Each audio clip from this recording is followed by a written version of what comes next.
Jornal do Brasil. Você por dentro da notícia. Aconteceu. É notícia. É Jornal do Brasil. Um grande abraço para você que está ligado com a gente. Hoje é quarta-feira, 8 de setembro de 2021. Vamos de imediato às manchetes do programa de hoje. Casos de Covid-19 sobem para 20,91 milhões e mortes para 584,1 mil. Marcha Nacional das Mulheres Indígenas começa em Brasília. Manifestações pelo país contra e a favor do governo Bolsonaro aconteceram no 7 de setembro. Senador Randolfo Rodrigues aciona STF contra Jair Bolsonaro. Estes e outros destaques a partir de agora, no Jornal do Brasil, que está começando. E o total de brasileiros acometidos pela Covid-19 desde o início da pandemia subiu para 21.913.578. Em 24 horas foram registrados 3.645 novos diagnósticos positivos no sistema de informações do Ministério da Saúde. Ainda há 396.761 casos em acompanhamento.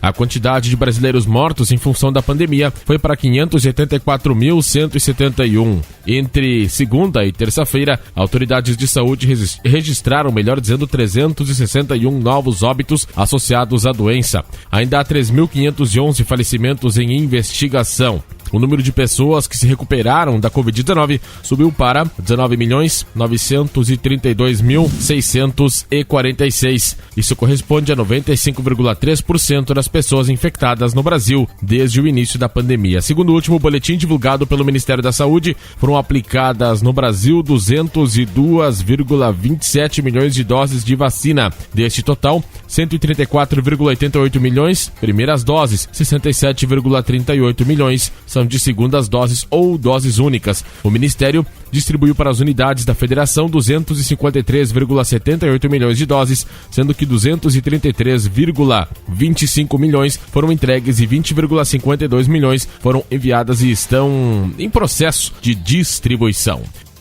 Jornal do Brasil. Eu sigo no seu rádio com o Jornal do Brasil, agradecendo sempre a sua companhia. A segunda Marcha Nacional das Mulheres Indígenas começou ontem em Brasília com a chegada e acolhida das delegações que participarão dos atos que vão até sábado, dia 11. Com o tema Mulheres Originárias, Reflorestando Mentes para a Cura da Terra. Cerca de 4 mil mulheres de mais de 150 povos de todos os biomas do Brasil participam do evento. O evento é promovido pela Articulação Nacional das Mulheres Indígenas, Guerreiras da Ancestralidade, Amiga, e as atividades se concentram no espaço da Fundação Nacional de Artes, Funarte, na área central da capital federal. Estão previstas audiências, ações culturais e grupos de trabalho. Na quinta-feira, dia 9, elas sairão encaminhadas até a Praça dos Três Poderes. Hoje, as participantes da mobilização se juntam aos povos indígenas que estão em Brasília há cerca de 3 semanas para acompanhar o julgamento do chamado Marco Temporal em análise no Supremo Tribunal Federal. Pela tese, os indígenas somente teriam direito às terras que estavam em sua posse, melhor dizendo, no dia 5 de outubro de 1988, data da promulgação da Constituição Federal, ou que estavam em disputa judicial nesta época. Na semana passada, a Corte encerrou a fase de sustentações orais e o julgamento será retomado hoje, com a leitura do voto do relator, ministro Edson Fachin. Na sexta-feira, dia 10, haverá um encerramento das atividades e o retorno das delegações está marcado para o dia seguinte. Jornal do Brasil. Eu sou o Anderson Dilkin e sigo com você nesta quarta-feira com o Jornal do Brasil. Diversas capitais brasileiras registraram manifestações favoráveis e contra o governo de Jair Bolsonaro sem partido na terça-feira, dia 7, feriado da independência do Brasil. São Paulo e Brasília tiveram a participação de Bolsonaro nos atos pró-governo. Pela manhã, o presidente participou do ato programado em Brasília. Em seu discurso, Bolsonaro afirmou que quem age fora da Constituição Federal deve ser enquadrado ou pedir para sair. 3 atos ocorreram em Recife também desde a manhã da terça-feira, de forma simultânea, todos todos com início registrado por volta das 10 horas, 2 atos a favor do presidente Jair Bolsonaro, que ocorreu na zona sul do Recife, e um ato que ocorreu na área central e seguiu para o Recife Antigo, que é contra o governo Bolsonaro. Na capital mineira, também houve o registro de atos pró e contra o governo federal. Os dois manifestos iniciaram antes das 10 horas da manhã. Na capital carioca, nós tivemos a concentração de manifestantes a favor do governo desde as 7 da manhã na Avenida Atlântica, em frente à praia de Copacabana. A concentração dos participantes se deu entre os postos 4 e 5 da praia. A capital carioca também teve atos contra o governo de Jair Bolsonaro. A concentração foi na Avenida Presidente Vargas, no centro da cidade. Os manifestantes se reuniram na esquina com a rua, melhor dizendo, Uruguaiana, com carros de som, bandeiras e faixas desde as 8 horas da manhã. Em São Paulo, a segurança foi reforçada. Manifestantes pró-governo se concentraram na Avenida Paulista desde cedo, onde Bolsonaro discursou por volta das 16 horas, 4 da tarde. Hoje não é uma data minha ou de qualquer autoridade, é uma data do povo brasileiro, escreveu o presidente nas redes sociais. A manifestação contou com a participação de ministros do governo Bolsonaro e de membros da equipe do presidente. O efetivo de segurança foi de aproximadamente 3.600 policiais e contou também com o apoio de mais de 1.400 viaturas, 60 cavalos, 4 drones e 2 helicópteros da Polícia Militar. E segundo a Secretaria de Segurança Pública de São Paulo, também participaram da operação de segurança equipes dos comandos de policiamento da capital, de trânsito, de choque e do Corpo de Bombeiros. No Vale do Anhangabaú aconteceu a manifestação contra o governo. A movimentação aumentou. No início da tarde, algumas ruas ao redor do local tiveram que ser bloqueadas para os carros devido ao movimento dos manifestantes. O público estimado, segundo a Secretaria de Segurança Pública e a PM de São Paulo, 125 mil pessoas na Avenida Paulista e 15 mil manifestantes no Vale do Anhangabaú. Em Brasília, manifestantes a favor do governo de Jair Bolsonaro, sem partidos, começaram a se reunir na Esplanada dos Ministérios, em Brasília, na manhã da terça-feira. Pela manhã, o presidente participou de evento reservado no Palácio do Alvorada, com alguns ministros e comandantes das Forças Armadas, para o hasteamento da bandeira nacional.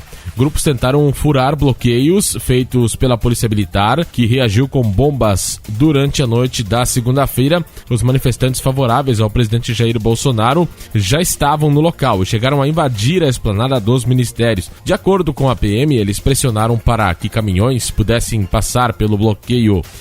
A Secretaria de Segurança do Distrito Federal permitiu a passagem de alguns caminhoneiros junto com manifestantes a pé. Segundo informações oficiais da assessoria de imprensa da PM do Distrito Federal, os manifestantes favoráveis ao presidente derrubaram uma barreira que ficava na rodoviária, melhor dizendo, do plano piloto. Foi assim que eles conseguiram entrar na Esplanada. Claro, né, estão falando aqui de algumas capitais que tiveram manifestações. Teve manifestações em bem mais capitais e em outras cidades também do Brasil. Jornal do Brasil. Sigo com você no Jornal do Brasil, sempre agradecendo o seu carinho, a sua companhia nesta quarta-feira. E o senador Randolfo Rodrigues, da Rede do Amapá, anunciou por meio de seu perfil no Twitter que ingressou na noite de ontem com notícia-crime no Supremo Tribunal Federal contra o presidente Jair Bolsonaro. Segundo Randolph, seu pedido é para que o presidente da República seja investigado por 3 crimes. O primeiro deles seria por atentado contra a ordem constitucional, ao Estado Democrático de Direito e a separação dos poderes, conforme prevê a Constituição Federal, diz o tweet. Depois, sobre eventual financiamento dos atos organizados neste 7 de setembro e, por último, pela utilização indevida na máquina pública do dinheiro público e de helicópteros em favor desses atos, diz Randolph. O senador diz ainda ter solicitado no STF a abertura de inquérito contra o presidente por sua grave ameaça ao livre funcionamento, melhor dizendo, do judiciário na forma da ainda vigente Lei de Segurança Nacional, artigos 18 e 23. Primeiro, o presidente Jair Bolsonaro, sem partido, afirmou na terça-feira em seu discurso na manifestação pró-governo federal na Avenida Paulista, na região central de São Paulo, que apenas Deus pode torná-lo inelegível.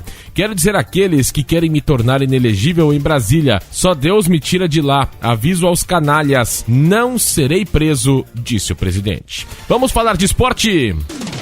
Agora, no Jornal do Brasil, Placar Esportivo. A Prefeitura do Rio aceitou o pedido do Flamengo e vai liberar a presença de público nos jogos da equipe a partir do duelo com o Grêmio no dia 15 de setembro pela Copa do Brasil. Serão 3 jogos que servirão como eventos teste, que permitirão a ocupação de 35% a 50% da capacidade do estádio. A decisão consta em nota técnica assinada na última segunda-feira pelo secretário de Saúde, Daniel Sorans. Os jogos serão os seguintes: Flamengo e Grêmio, dia 15, Copa do Brasil, capacidade 24.783 pessoas, aproximadamente 35%. Flamengo e Grêmio, 19 de setembro, Brasileiro, capacidade 28.324, aproximadamente 40%. Flamengo e Barcelona de Guayaquil, 22 de setembro, Libertadores, capacidade 35.045, aproximadamente 50%. Os torcedores que forem, melhor dizendo, ao estádio, terão de cumprir uma série de protocolos sanitários, como distanciamento de 1 metro,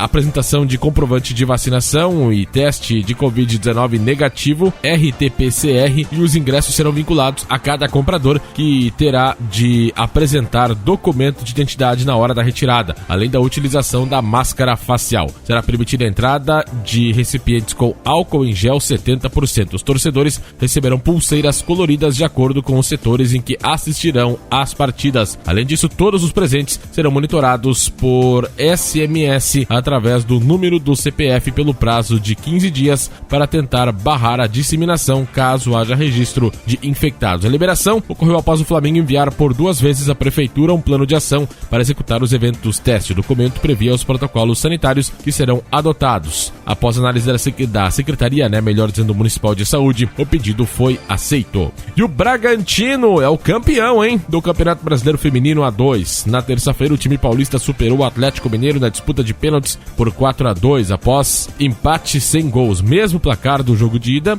e fez a festa no gramado do Estádio Independência, em Belo Horizonte. O Galo, invicto, ficou com o vice-campeonato. Além de Atlético e Bragantino, outras 2 equipes conseguiram o acesso à elite do Brasileirão Feminino para a próxima temporada: o Crespon e o Madre Celeste, que ficaram aí nas semifinais. Pia Sandrock, técnica da seleção, estava no estádio para acompanhar a decisão. Ela ficou em um dos camarotes do Independência e não concedeu entrevistas. E olha, essa é verdade que a direção do Inter se movimentou, trouxe Kaique Rocha, Gustavo Maia. No último dia da janela de transferências, o Inter segue o trabalho de contenção de gastos.